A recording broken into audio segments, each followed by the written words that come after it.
internautes Samba Olongaza les plus heureux. Il y a Koué Babino Ebele à travers la République démocratique du Congo, à travers les mondes, Nabolandi, émission Nabino Yaba éclairé. Debout Congolais, merci pour la fidélité au Bopé Sakabiso, merci pour la confiance Nabino. Nabolandi, chaîne Oyo Gcam Télévision, P émission Nabino. Debout Congolais. Beaucoup de partager l'actualité Nabiso, ce qu'on a déjà en direct, je vous signale que Napenaza, comme d'habitude, en direct, Gcam Télévision, je suis à Kinshasa. Laissez un commentaire depuis Wapio Zali Kolanda Ndeko, Samba Olonga des pères et des mères.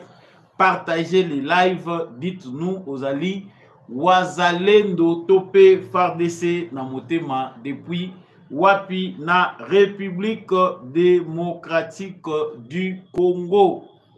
Justice Yanzambe et Ratakate. Justice Yanzambe moto mokote a échappaka na contrôle nango. Ezali rituel. Il y a émission Oyo Yamboye Banda pour rappeler na bakomé de mortels qu'il y a une justice invisible. Justice wana invisible ezalaka pona biso nyonso. Mabe topé malamu yo kosalaka osalango na nkuku osalango na mpwasa litomba tope eyanonango ezali yebaka kaka kosalaka malamu po tôt ou tard tu finiras par payer les prix de tes actes. Veuillez partager les lives. Je suis en direct comme d'habitude. Vous partagez, pendant beaucoup de partager. Là, je sais que vous êtes déjà nombreux à rejoindre cette plateforme. Vous partagez pendant massivement. À la une de l'actualité, la République démocratique du Congo accuse le Rwanda de brouiller son système de transport aérien. En tout cas, c'est ce qui ressort du communiqué publié par le gouvernement congolais. Tokolobela vraiment Sangoana Oyo RDC Azali Kotalisaki système ya aviation Nabiso ezali brouillé par des pirates identifiés être de l'armée rwandaise. Naba supplétif Nabango il y a M23. Nous allons parler aussi dans cette actualité na Luanda face à face République démocratique du Congo Rwanda. Ezali réunion ministérielle, le ministre des Affaires étrangères de la République démocratique du Congo pour la RDC, na ministre des Affaires étrangères rwandais. En tout cas, aux côtés de notre ministre des Affaires étrangères, Tomoni, directeur général, il y a Aner Azaliwana, Tokolobelango. Nini ezali koleka na Rwanda et l'eau nini tokoiko zela penda na beaucoup taniwana parce que la RDC avait beaucoup insisté que les seuls processus reconnus au ekoki lisusu kosangisa Rwanda na RDC ezali kaka na Luanda. Tokolobela na kati ya émission Oyo procès à Corneille Nangaa et consort ministère public asengi peine lourde pour na bavesi prévenu Oyo 5 bazali kaka prison peine capitale nde ezali penda esengami pour la majorité ya ba prévenu sauf le frère de Nanga, M. Nanga Baseane Yende, Basengeli 20 ans. Ba bien immobilier, il y a Corneille Nanga P à moi Sinaï. Na il y a Jean-Jacques Mamba, ils ont déjà placé sous séquestre. Tokolobelango na katia émission Oyo Yamoto Soukissa. Nous allons parler na ba propos, il y a président Félix Tshisekedi face à la diaspora en Belgique. Il a abordé question de nationalité na diaspora, ils allaient préoccuper au plus haut point.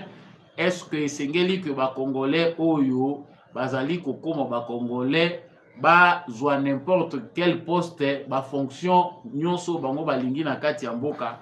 En tout cas, c'est pas ce qu'il pense, mais il reste attaché na nationalité congolaise pour na ba oyo nyonso bazali kosengango. Wanande actualité tokosilisa nango basango na biso ya mokolo ya lelo.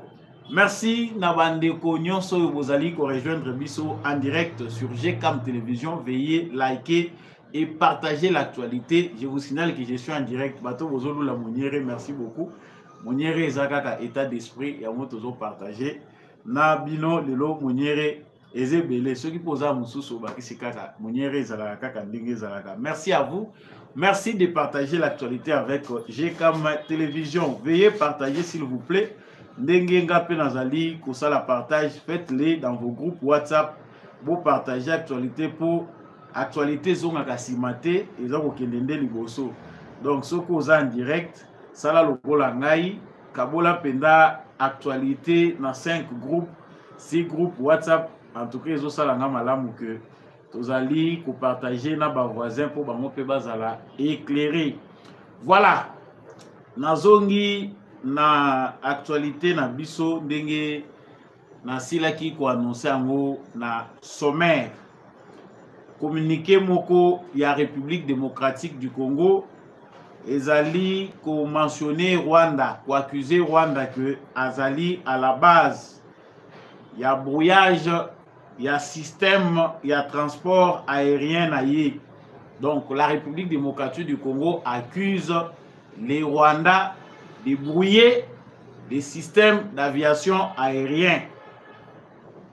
Problème oyo ezali ko surgir ba monique ezali ko causer ba problème na ba vol pour na partie ya Goma ezali ko inclure Beni, Butembo, Kibumba na Kanyabayonga selon les communiqués du gouvernement congolais. Donc, le gouvernement congolais a ici réellement que cette menace provient bel et bien du Rwanda.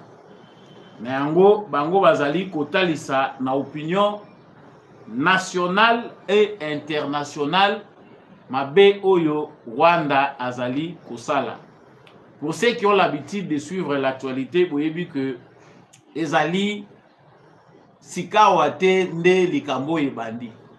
Il y a de cela 3 mois, tout le voire plus, que la République démocratique du Congo avait remarqué que ezali na système moko ya brouillage oyo ezali ko déconnecter topé ko désorienter ba pilote o ba kumbaka ba avion o ezali ko survoler espace aérien congolais o ezoya ko atterrir na sur les sols congolais. Et problème oyo ezali ko koma de plus en plus fréquent que le gouvernement congolais a lobeli yango dans un communiqué pour exposer les Rwandais. Je pense que l'interprétation ezali mingi awa concernant menace wana. Déjà batudelo batangi communiqué oyo, certains sont nerveux, les autres sont fâchés. Comment biso tokoki kolila les communiqués de la RDC pour dire que tozali ko informer na opinion internationale et nationale ezali façon ya kolela to kozwa ba responsabilité na biso. Wana na ko répondre na question wana sima parce qu'il y a encore des informations à donner. Mais ce qui est important, au Etokoyi Koloba, ezali d'abord premièrement koyeba source ya likambo ezali wapi. L'armée congolaise tangu ezalaki renforcée, tangu uti kozala renforcée na aviation militaire basukoyi, tomoni basukoyi ezalaki na se batelemisi yango ba drone eye. Cela a fait subir des pertes énormes en armée rwandaise. Ezali information tokoki lisusu ko bandela ko pesati. Armée ya Rwanda et subir ba perte mingi à cause ya aviation ya FARDC. Cela avait obligé les Rwandais, pour ne pas dire Paul Kagame, ya koluka ko développer pe capacité na bango ya résistance. Ndenge nini bakoyi ko se défendre. Pour na bato pe bako se souvenir boyebi que Rwanda ya Paul Kagame balobaki ke bakozwa ba disposition nyonso o ezali na bango pona ko sécuriser espace aérien na bango to pe ko sécuriser mboka na bango Rwanda. Ils l'ont fait mais à leur manière. Basombi ba drone te, basombi ba avion ya makasi te. Mais basala mosiko na lulengo ba terroriste sengeli basala. La première fois je pense que information wana tozwaka yango drone moko congolais ezalaka touché, c'est-à-dire on a piraté bateau ba yebi peut-être te pour la mission nyonso to yebite ndenge nini système ya aviation ezalaka. Donc GPS avion nyonso ezali na système a communiqué na babisika donc na centrale oyo ezali koemettre kopesa ye bainformation ya bazone risqué. C'est-à-dire soki likolo avion azali na information bon côté akoki kokota en collision na avion mosusu. GPS nde permetaka ye a communiquer na monde extérieur mpona koyeba zone nini akoki kokota te, direction nini asengeli azwa po atutana na avion mosusu te to pe akota na bazone oyo ezali dangereuse te. Donc oyo barwandais bazosala conséquence nango ezali que le pilote qui est désorienté pendant kaza likolo soki ayebi zone oyo aza kotambola malamu te a se référer na mauvais signal oyo bapesi ye na bapirate avion na ye kokosala crash to pe kokutana na likama. Voilà ce qui se passe avec les Rwandais. Donc les Rwandais batali bamoni que la seule façon pour eux de clouer les avions congolais au sol, parce qu'il faut qu'on awa dans la réalité que objectif à Rwandais ezali pendant mingite que ba désorienter to ba paralyser aviation civile. L'objectif ya Rwandais ezali que ba empêcher République démocratique du Congo ba utiliser matériel militaire volant oyo bazana yango te. Voilà pourquoi les Rwandais ont préféré utiliser des pirates par des systèmes informatiques informatisés baye baka ko désorienter ba pilote na biso. Selon la République démocratique du Congo, ils ont déniché bazali na ba preuve à travers les experts habilités ba découvrir que menace wana ezali ko uta na territoire rwandais via ba terroriste na bango ya M23. La question qui se pose est que tout site yebi information il y a de cela près de 3 mois. Qu'est-ce que la RDC fait? Sommes-nous en train de pleurnicher ou peut bien biso pe tozali na ba mécanisme oyo biso tosi tozui pour remédier à cette situation? L'information que nous avons est que la RDC n'informe pas parce que elle n'est pas aussi en mesure de contrecarrer tout le problème wana. Mais la RDC informe parce que l'activité à Rwanda est lourde de conséquences. Sur le plan international, ce qui est vérifié que Rwanda a menacé l'aviation civile congolaise. L'avion où ils allaient survoler le sol congolais, dans la localité où ils na Congo, ils allaient sanctionner. Ba sanction na bango eko kende en termes de beaucoup d'argent, ba sanction na bango eko kende en termes ya ba sanction na bato yo ba résisaka aviation sur le plan mondial. Donc les communiqués de la RDC pas pour na kokote la gouvernement congolais, ezali communiqué moko ezali pe ko exposer activisme to terrorisme ya gouvernement rwandais. Le Rwanda n'est pas en guerre officiellement avec la RDC. Mais pourquoi il faut mettre en danger la vie des citoyens qui sont en train de circuler dans l'aviation civile? Donc, il y a un problème qui se passe, c'est que au niveau technique, la guerre a pris d'autres dimensions. Guerre, il y a RDC na Rwanda. Et ça, à niveau, il y a mindu qui sophistiqué, ndenge toza komona ba militaire na biso ba komi pe na ba arme automatique ebele, tozo mona kaka ba char de combat zo ba kisamati. La guerre ici est comme une guerre moderne. Sur le plan numérique aujourd'hui, guerre est comme une guerre, il y a des informaticiens, guerre, il y a des génies.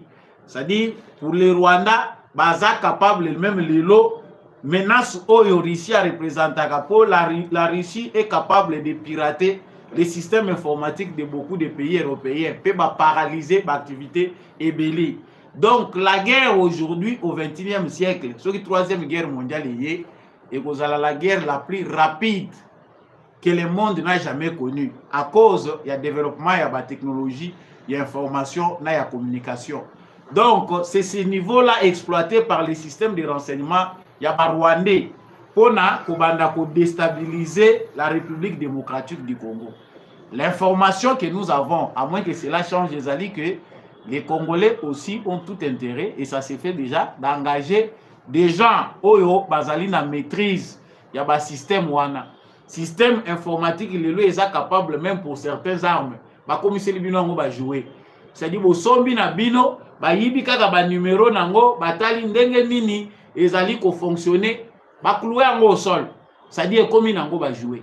Ici c'est un défi même pour acheteur na biso bateau acheteur to metolo officier militaire na biso na bateau bazali na chaîne ya commandement bakendaka kosomba ba minduki.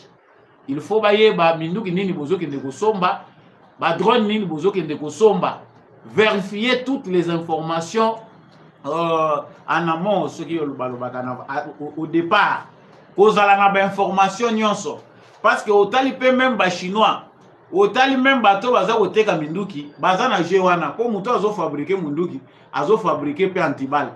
Donc ba ope bazo fabriquer antibal, bazo fabriquer pour certaines balles au moni que balle wane koko percer en pe. Donc comme dimension par dimension. Il y a une aventure au ekoti na rivalité tozali ko benga guerre entre la République démocratique du Congo et le Rwanda, ezali que plus le Congo se militarise, plus le Rwanda c'est ça en besoin. Dans les besoins, il y a pour renforcer le système na bango ya sécurité. Et là, la folie de Kagame les pousse à agir même comme un terroriste. Armée ouais ezali normal tant que vous en guerre na pays wana te boko agir bongote. Yango biso moni par conseil to ko loba que le président Félix Tshisekedi alobaka diversité nyonso et pour ça mutu a développé mécanisme naie ya défense. Ça dit nangambu na biso, ce n'est pas les intelligences qui manquent, mais c'est l'organisation. Il faut faire appel ni na zolo balikambo na ba média nyonso. Ba militaire na biso to se basé kaka ten expertise o ya tango ya Mobutu. C'était un bon général, c'était un bon colonel. La guerre d'aujourd'hui n'a rien à voir avec ce qui s'est passé à l'époque à Mobutu. On avait une armée solide. Oh on a nous peut yeba kité bibulo ceux qui bitumbo yo baganyaki ezalaki ya époque nini, mais c'était des gens bien formés. Mais aujourd'hui, recyclage il faut ezala même pour na bateau bazalaki ba meilleure époque wana. Guerre ya lelo ezali technologique. Ezali guerre moko ya haute dimension. Moni même ba robot militaire basi ba koti na terrain. Donc les engins on peut abako bomela bino président na engin moko ya muke ba bomeli bino yi.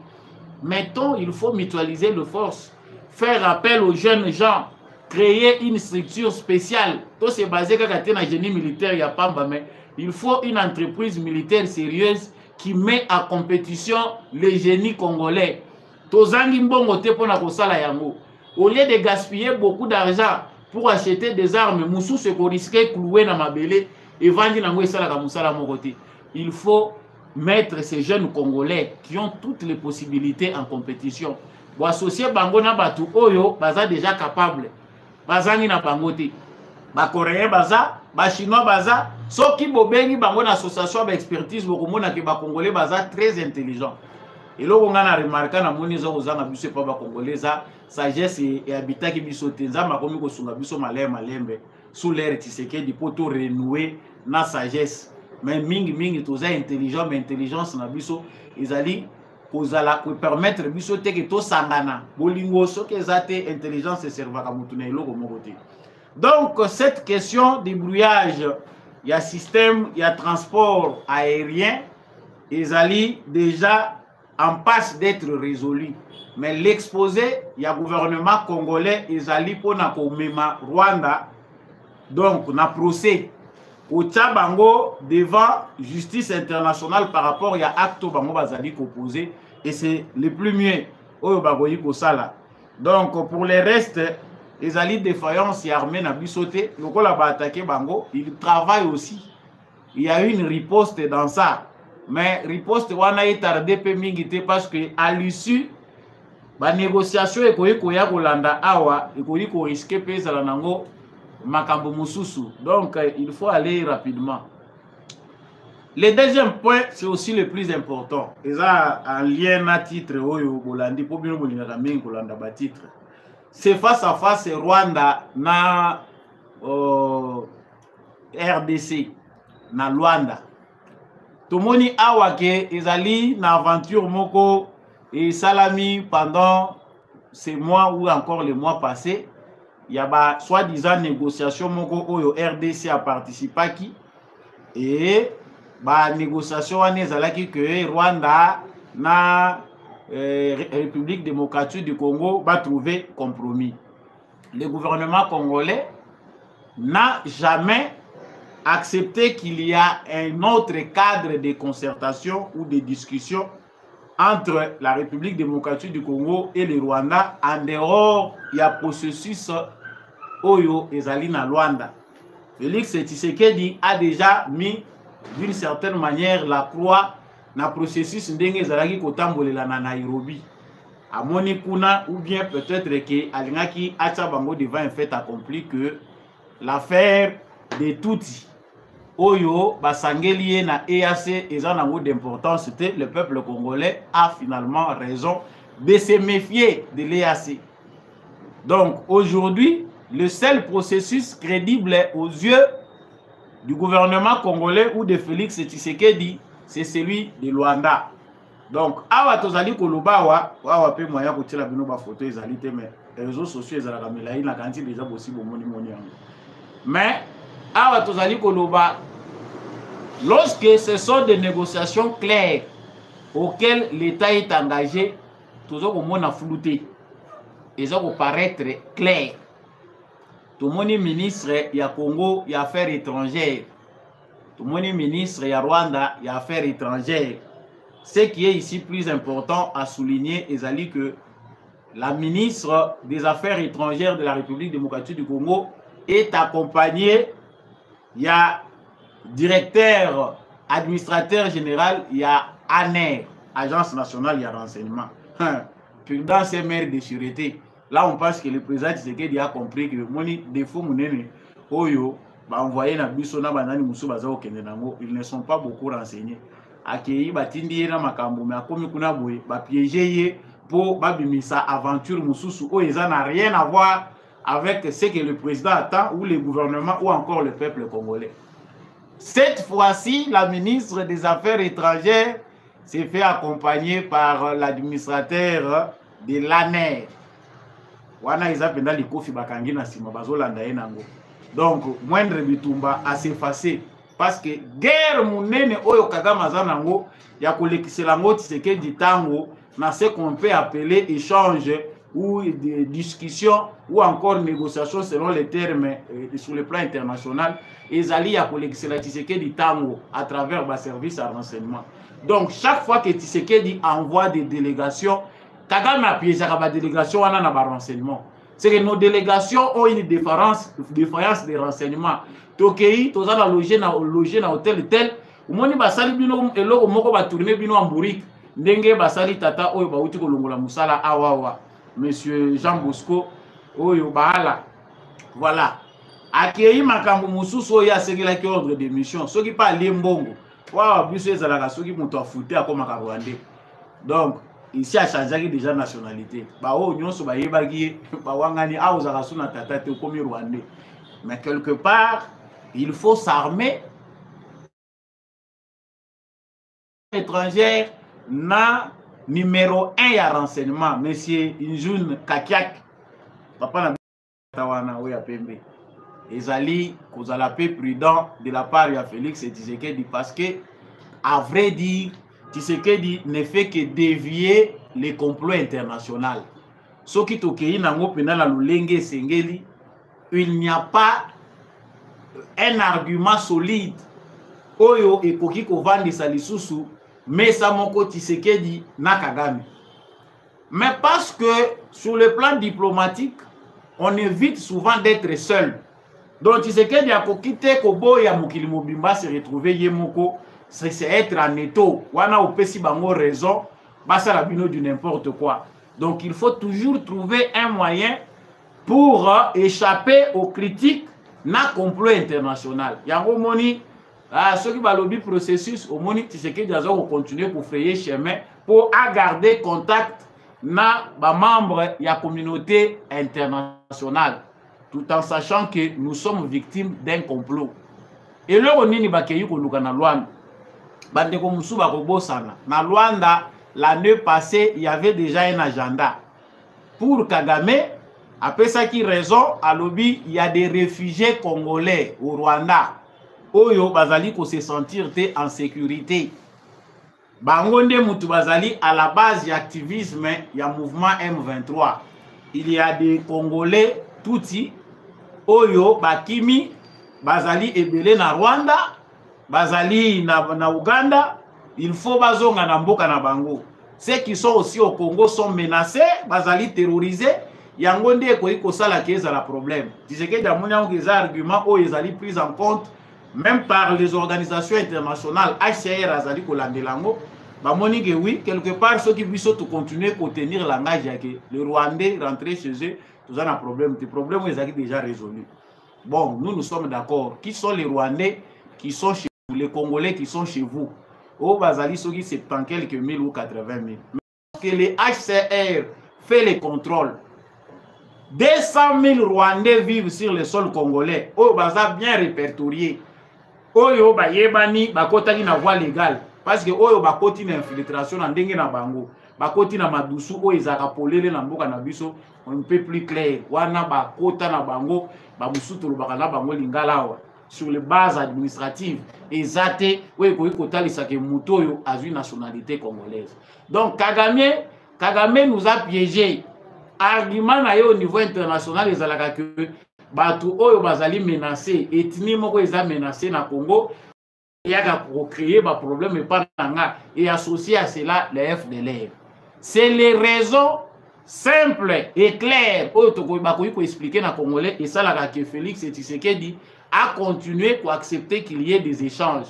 Cadre wana ezali peut déjà bien établi depuis Nairobi que processus ya retour ya ba réfugiés ezali. On identifie les réfugiés, ba autorité locale, provinciale, ba ko travailler pour ces gens-là qui se disent congolais. Mais ceux qui bande konanga bomoni makamozoli na Rwanda, ba soi-disant congolais ango, oyo na communauté internationale aza kolobela.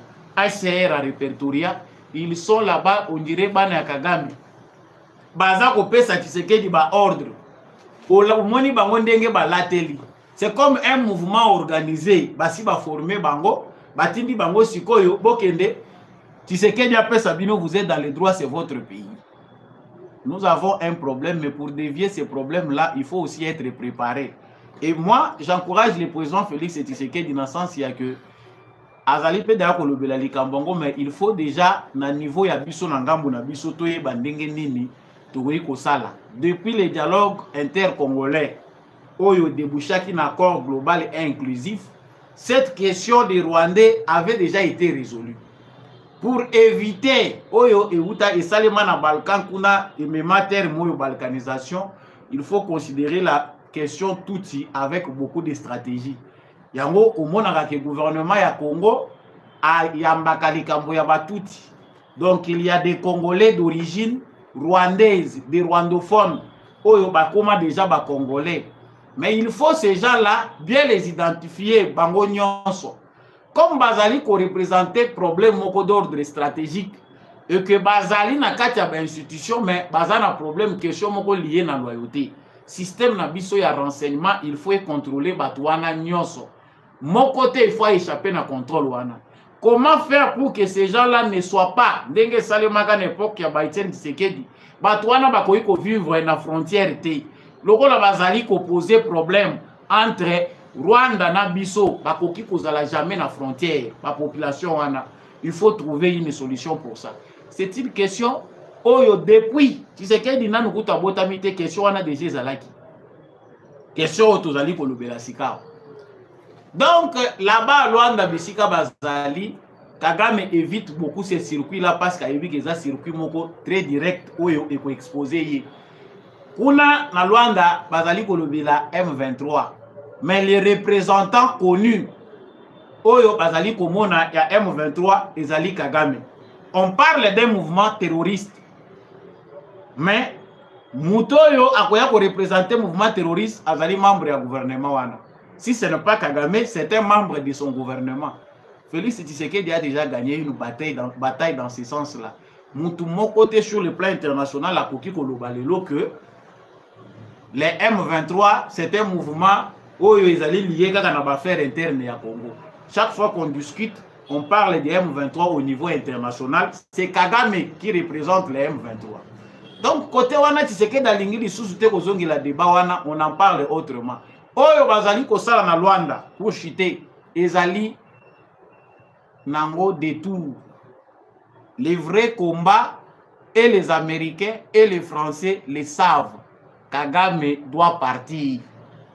Bazali ko embrouiller nyonso, bazali ko embrouiller parce qu'ils évitent d'être salis. Bazako banga que Kagame a exposé bango.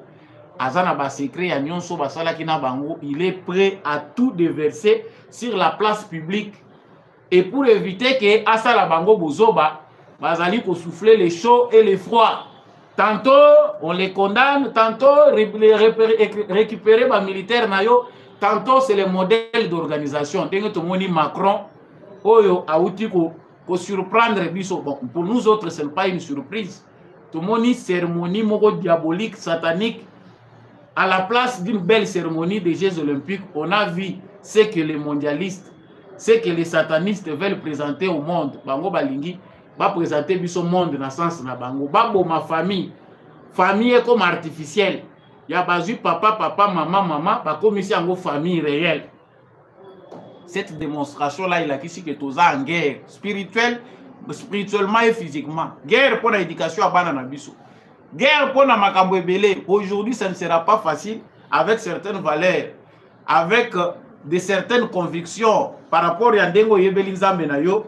Il est difficile d'élever un enfant en France et d'être chrétien, d'être musulman.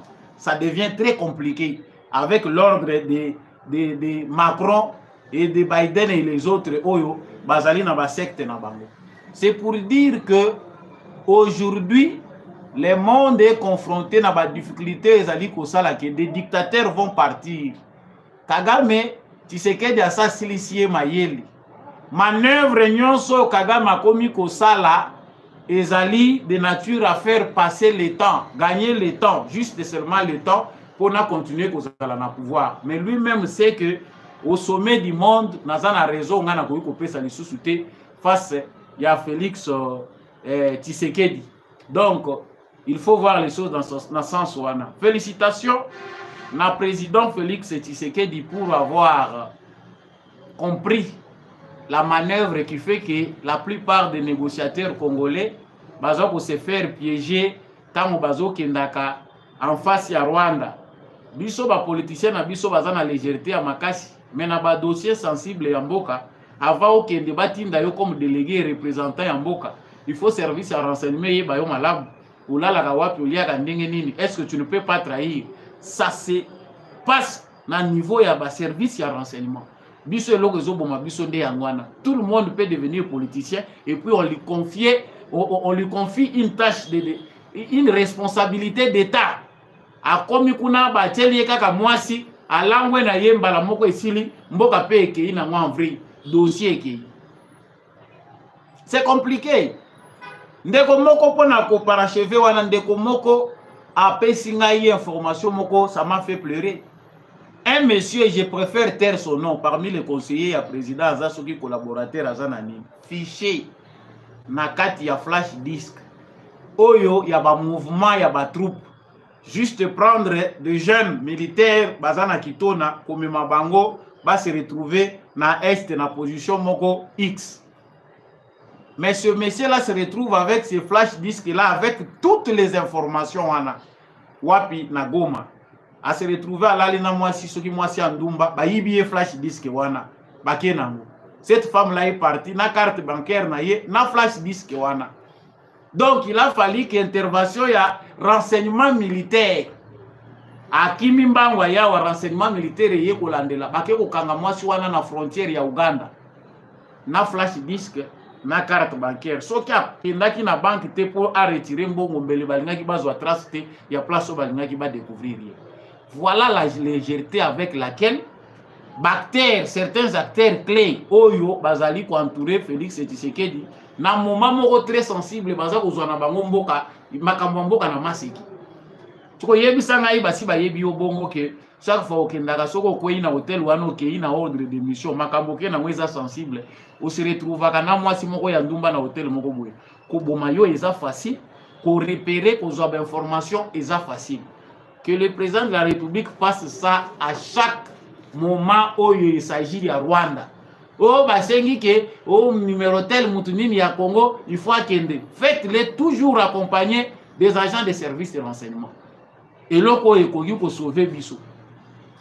Nakoti point mususu ezali pe lisusu important, ezali likambo ya Kagame na Royaume-Uni na ye. Ah, ceux qui aussi au Kami déjà bakangi au Kingo. Vous êtes nombreux en ligne, mais likez, hein. Vous avez liké, vous êtes belé en ligne.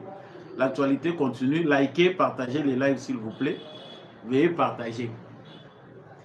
Ceux qui déjà na mai, vous avez la mai. Vous avez déjà mutozo luko kufa. Même nyoka a comme important la makanisina yo. Okangi nyoka zo soyo. Mais au diembeli kaka okangi nyoka zo soyo pour raisonner que na sa maya wa lokola na zo chola na kokufa nanga. Peut-être nyoka ko sauvenga. Kagame azape ndenge wana parce que partout il va. Kagame c'est encore a fait de tous ses moyens diplomatiques pour akutanana vice-président. Il y a un premier ministre, pardon, qu'est-ce que je raconte? Premier ministre, il y a Royaume-Uni, le nouveau premier ministre. Tu as vu qu'il y a là qui chaleur ya kosakanate. Kagame comité na point à lobby à kozongi sambongo te. Mbongo déjà basala ki na accord, il y a transfert, il y a ba migrants indésirables oyo bakobanda ko uta Royaume-Uni bayaka na Rwanda. Kagame yemo kwa sa sauté premier à lobby mbongo ekozonga te, toyokana kite na accord ke tokobanda kozongi sila bino mbongo. Mais tant bayokani te na accord bando zongi sila bango mbongo, il fait maintenant tout pour aller rencontrer ces ministres là. C'est quoi l'objectif? Essayer de les convaincre bazongi la madusu ya kala. Bazongi la ndenge nini bazale ko sala bachobo na bango. Qu'est-ce qu'il faut faire? Non, il faut revoir les contrats, on peut renégocier autrement. S'il y a des questions à droit de l'homme, les messieurs qui viennent d'arriver dans le Royaume-Uni, azali pe mutumoko, azali tendance moko, azali ko bundisa, ba tendance lokola ya ba Macron na banani. C'est en ce moment que nous pouvons profiter pour biso peto s'organiser de la manière na biso. Kagame cherche encore. Soko moni ke Kagame akei kota football, amoni pe Tshisekedi parle qui sa relation te, Tshisekedi parle andieti côté à club à football. C'est les suivre partout. Baza kolandana na Tshisekedi lokola mpoko na nyao. Amoni que na football, là où il cherchait à créer une image, il y a président moko aza cool, il est maintenant avec les entreprises et les batu ya football. Kuna na football amoni makambo à Paris Saint-Germain et yindeli Tshisekedi avandeli kuna. Akende koto e yindeli a komi pe na NBA ya ba américain ya basketball bacha Rwanda visait Rwanda bacha ka banini ba kobanda kocha kuna. Quand tu es criminel, tu restes criminel. Boza ba congolais dans vos organisations partout au bino bozali, vous pouvez faire passer le message que Kagame azali criminel, ne laissez jamais Kagame libre. C'est un criminel. Ça c'est plus important pour nous. L'organisation, nous insistons.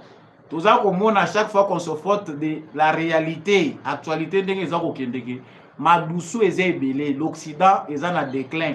Bien que le monde est en phase mais défaillance, il y a des Africains, il y a des États ébélés africains, ils ont manque d'organisation. Nous n'avons pas d'amour entre nous. Nous allons peiner pour mettre fin à un détournement. Simple à kosala. Comprenne qui veut, chers téléspectateurs. Monsieur Nanga et consort bazali puni. Tosi tolobaki yango, mais ministère public a sa commis porte-parole na biso. Na procès à Corneille Nanga na consort sort o ezali kozela bango. C'est quoi le sort de Corneille Nanga? Na bato yo bazali kotambola na ye sort na bango ezali ke bango nyonso sauf kaka moko o ezali ndeko na ye alobi atikala kokuta na Nanga te Nanga sala ka makambo na ye pa sala ka makambo na ye bakangaki ye na bato ya Nanga te bango nyonso bazali condamné à la peine capitale, peine de mort eza kozela bango.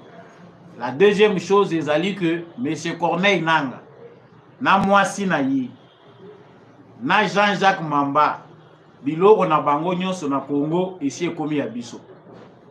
là je veille beaucoup tokende koluka monsieur Constant Mutamba ministre na biso ya justice pour n'akoyebisa qui doit veiller qu'on nous présente à la télé pour que ça serve d'exemple les biens de Corneille Nangaa monaki ba petit moko bazo nager na kati ya piscine ya lupango ya Nanga et comme bien public balobi dommage ministère public ya Congo azana kanda balobi 1 milliard de dollars ya dommage et intérêt pour na préjudice causé lokola bomisi ba congolais mabe asali ezali mingi il faut ba futa plus d'1 milliard de dollars américains ba kozulango wapi est-ce que bango moko baza déjà ba milliardaire toyebisaki bandeko na biso que mutema moto eza pe mabe Tshisekedi n'est pas Dieu.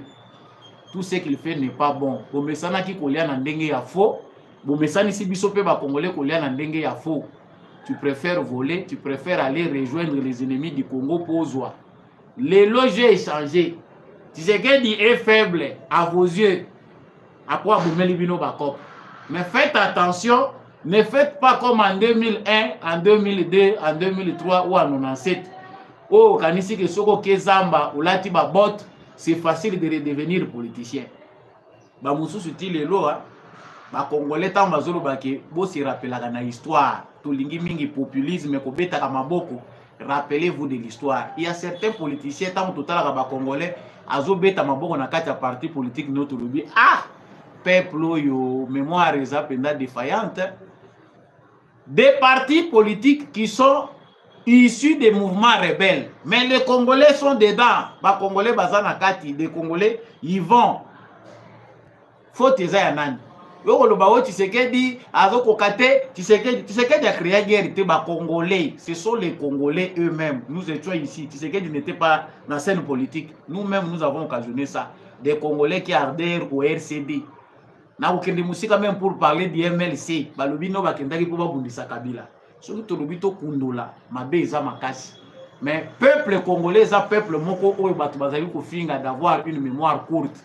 Pour peuple azana histoire, ba politiciens mususu bazonyokola biso le loi bakoza na scène politique ité. Congolais nda sanctionna bango ata mutu moko ta ko soutenir bango. Mais malheureux pour nous, malheureusement, il y a des Congolais qui continuent à le faire. Nous attendons les biens immobiliers. Ba bien nyonso ya mwasi ya nanga na nanga ya Jean-Jacques Mamba mapango na yebo kangi tout mona yango.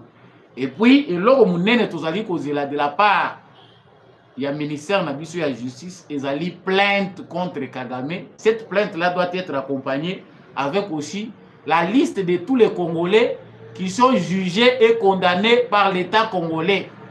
Ba Congolais wana bazali sous na droite ya ko circuler à travers le monde entier. Bazali ba terroristes, ils sont classés terroristes. Il faut écrire ça avec preuve à l'appui. Tala ba crime salama ki na gishishi.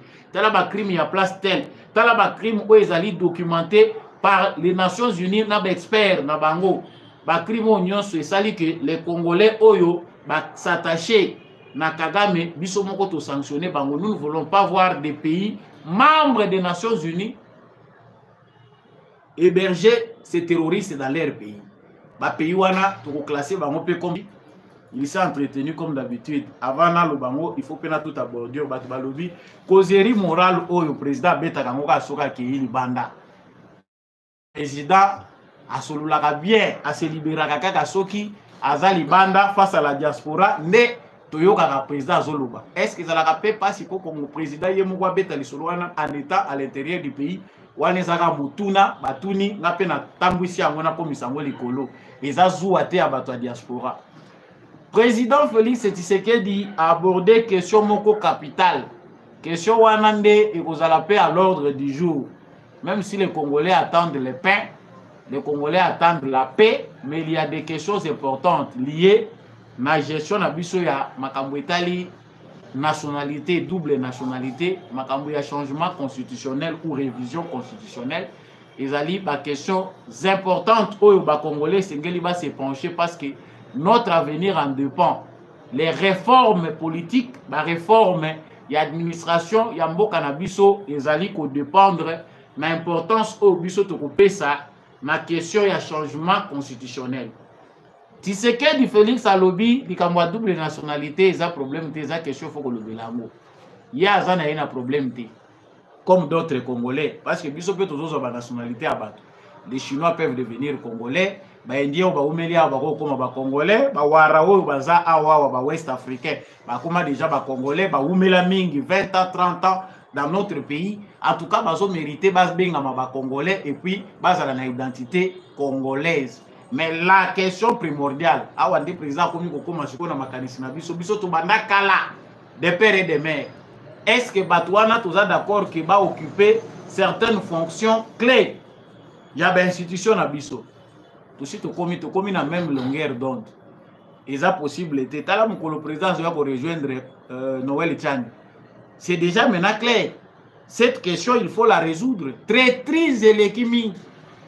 Doit-on accepter qu'un Rwandais, Rwandais les Congolais le matin, Rwandais le soir. Il y a une grande partie, il y a soi-disant Congolais, où ils veulent être des administrateurs, ces gens-là veulent être dans l'armée des généraux, Batouana, Balingi, occuper la fonction, a eu vraiment ses effets. Comme si biso na point où Esengela qui va comme biso, comme ça biso, et ça dit que le Congo doit être un État inexistant. Tout ça va peupler le Congo, mais on va zomona biso batouté, bazomona biso ba Congolais. Et aujourd'hui, la renaissance de l'État congolais, c'est que les questions à Tshisekedi dit pour Mikolonaye pour Sana. Tshisekedi ça dépend de la volonté des Congolais. Mais la question principale est celle-là. Double nationalité Oyo, et ça peut même pour les Rwandais. Moi, pour moi, j'irais plus le même pour les Ougandais. Et puis, tu as banga même gouverneur, tu as ça yote.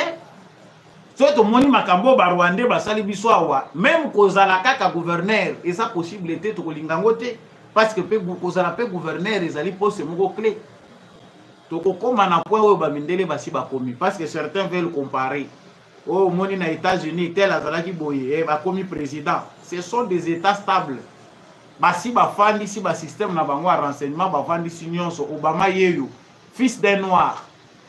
Mais il a accédé au pouvoir, pourquoi? Parce que grandi là-bas, né là-bas, à Koli na Mupepa kuna nyonso ba maîtriser malamu. Tango aye loko passer les Africains, il n'a pas été pour ses frères. Il a travaillé pour les intérêts américains. Ba contrôler, ba gérer bien. Mais si on a été le roi Yabiso Boetozo, nous avons verrouillé. Yo lo bananga ke to comme mbala moko ndenge moko na France, to comme ndenge moko na États-Unis. Na France kutu bango kutu nde ba ko banga te moyoki des soi-disant français qui disent que certains postes clés doivent être réservés aux Français d'origine. Et pourtant il y a moko azama kila basangisa mazolo bandenge wana. Congolais fongola biso ya biso mutu ezali yango wana. Cette question doit être résolue. Si c'est que dans le sérieux, mais les Congolais mingi baza kota la place les souki pardon, les complots a voulu que nos réflexions se limitent là où le ventre s'arrête. Donc nzala na yo nde place per réflexion avec souki. Soko lia kité o magamo tout bazolo de so kanda. Mais résistons chers Congolais, les kambo ya bonne gouvernance et aussi na pas implication ya Congolais yemoko. Surtout comme il y a bango lokola bana mike bako changer. Émission ya mukola lelo et komina suka, vous étiez en ligne nombreux de partout à travers le monde en train de suivre Samba Olonga. Ne quittez pas sans liker. Partagez l'actualité. Ya mutuya ezali Congo na mutema, ya mutuya ezali bolingo ya Congo, ya mutuya ezali bomoko bendele kweyate. Merci Nabino Nyonso Bolandi de partout à travers le monde, l'émission Debout Congolais. Merci Nandekombi Achande. Merci à Papa Freddy Ngwama, Papa Boniface Mpunga, Papa Paulin Chika, Bill Bilonda, Maman Lisette Mbendu, Maman Anima Samba, Baïnyon Sobolingaka Samba Olonga, Yamutuye Zaka Bolingwa Congo. Ce qui n'a pas sioté est exact. Mais l'important c'est que le Congo gagne toujours. Nous devons gagner, faire avancer notre pays. Ouazalendo na motema. FARDC na motema, on se retrouve prochainement avec un nouveau numéro.